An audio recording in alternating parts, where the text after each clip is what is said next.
അപ്പോൾ ഇന്ന് നമ്മൾ തയ്യാറാക്കാൻ പോകുന്ന വിഭവം ഹണിബി ചിക്കൻ. അപ്പോൾ നമുക്ക് വീഡിയോയിലേക്ക് കടക്കാം.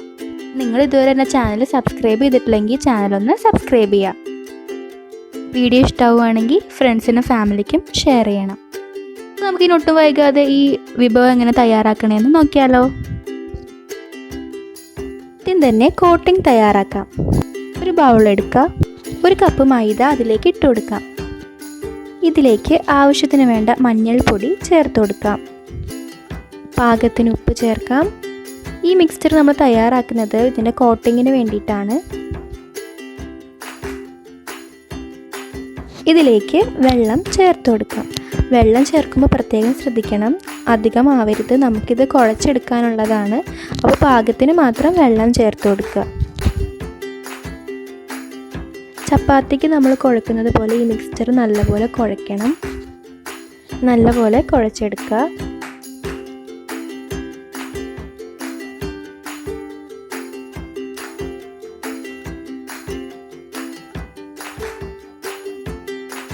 അപ്പോൾ ഇതേ പരുവത്തിൽ വേണം നിങ്ങൾ കുഴച്ചെടുക്കാൻ.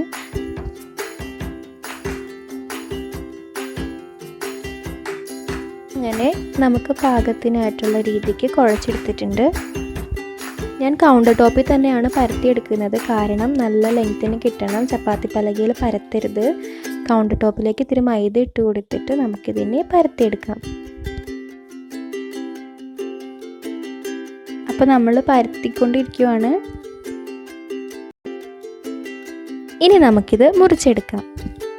മുറിച്ചെടുക്കുമ്പോൾ നിങ്ങൾ പ്രത്യേകം ശ്രദ്ധിക്കണം, അധികം കട്ടിയിൽ നമ്മളിത് കട്ട് ചെയ്യരുത്. പാകത്തിന് വേണം ഇത് കട്ട് ചെയ്തെടുക്കാൻ. അതായത് അധികം കട്ടി കൂടാനോ കട്ടി കുറയാനോ പാടില്ല.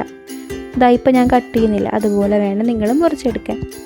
അപ്പോൾ ഇത് മുറിക്കാനായി മുറിച്ചുള്ളൊരു കത്തി തന്നെ വേണം യൂസ് ചെയ്യാൻ. അപ്പോൾ ഇതുപോലെ നമ്മൾ കട്ട് ചെയ്തെടുക്കണം. അപ്പോൾ നമ്മൾ കട്ട് ചെയ്ത് വെച്ചത് ഇതുപോലെ സെപ്പറേറ്റ് ആക്കി വെക്കുക. അപ്പോൾ അടുത്തതായിട്ട് നമ്മൾ ചിക്കൻ മിക്സ് തയ്യാറാക്കാൻ പോകുവാണ്. അപ്പോൾ ഇതിലേക്ക് ആവശ്യത്തിന് വേണ്ടിയിട്ടുള്ള ബോൺലെസ് ചിക്കൻ ബൗളിലിട്ട് കൊടുക്കാം. ഇതിലേക്ക് പച്ചമുളക് ആഡ് ചെയ്യാം.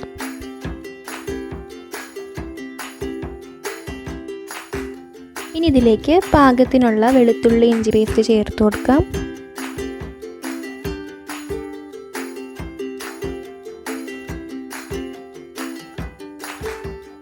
ഇനി ഇതിലേക്ക് നമ്മൾ ചേർക്കുന്നത് ചെറുതായി അരിഞ്ഞ സവാളയാണ്.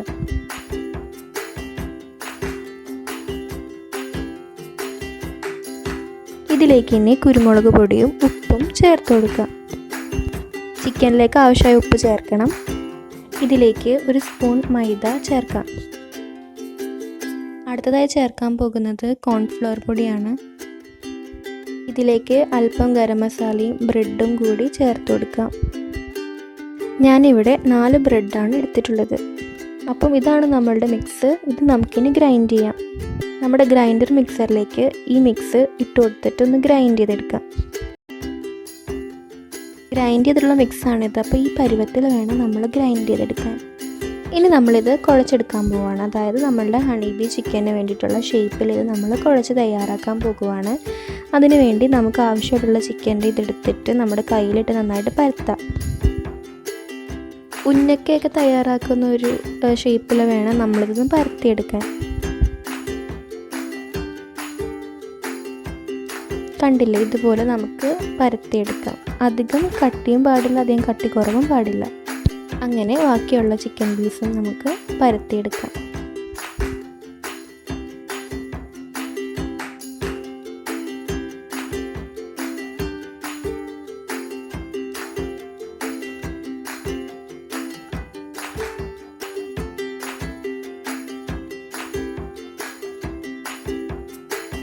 നമ്മൾ നേരത്തെ തയ്യാറാക്കി വെച്ചിട്ടുള്ള മൈദ മിക്സ് നമുക്ക് ഇനി ഈ ചിക്കൻ മിക്സിലേക്ക് ട്വിസ്റ്റ് ചെയ്ത് കൊടുക്കാം. നമ്മൾ ഹണിബി ചിക്കനാണ് തയ്യാറാക്കുന്നത്. അപ്പോൾ അതുപോലെ തന്നെ ആ ഒരു ഷേപ്പിൽ നമുക്ക് ഈ ചിക്കൻ്റെ മേലിലേക്ക് ഇതൊന്ന് ട്വിസ്റ്റ് ചെയ്ത് കൊടുക്കാം.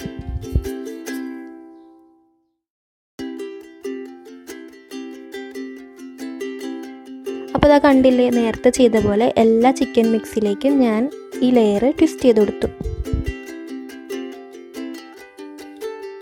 സ്റ്റൗ ഓണാക്കി വറുക്കാൻ ആവശ്യമുള്ള പാൻ വെച്ച് അതിലേക്ക് പാകത്തിന് എണ്ണ ഒഴിക്കാം.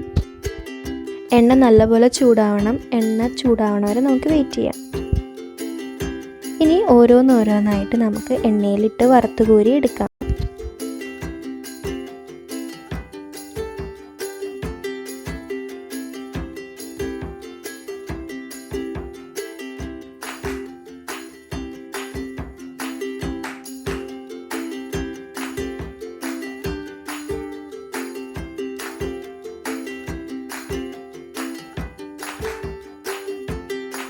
റോ ആയിട്ടുള്ള ചിക്കനാണ് നമ്മൾ മിക്സ് തയ്യാറാക്കാൻ എടുത്തിട്ടുള്ളത്. അപ്പോൾ അതുകൊണ്ട് തന്നെ ഇത് വറുക്കുമ്പോൾ ചിക്കൻ വേവാനുള്ളൊരു ടൈം കൂടി നമ്മൾ കൊടുക്കണം.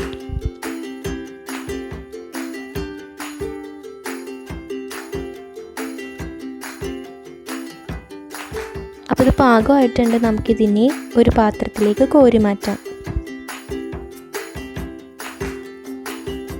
കണ്ടില്ല? അപ്പോൾ ഈ ഒരു പരുവത്തിലാണ് നമ്മളിത് വറുത്തിട്ട് കോരി എടുക്കേണ്ടത്. ഇതിൽ കൂടുതൽ നിന്നത് കരിഞ്ഞു പോകും.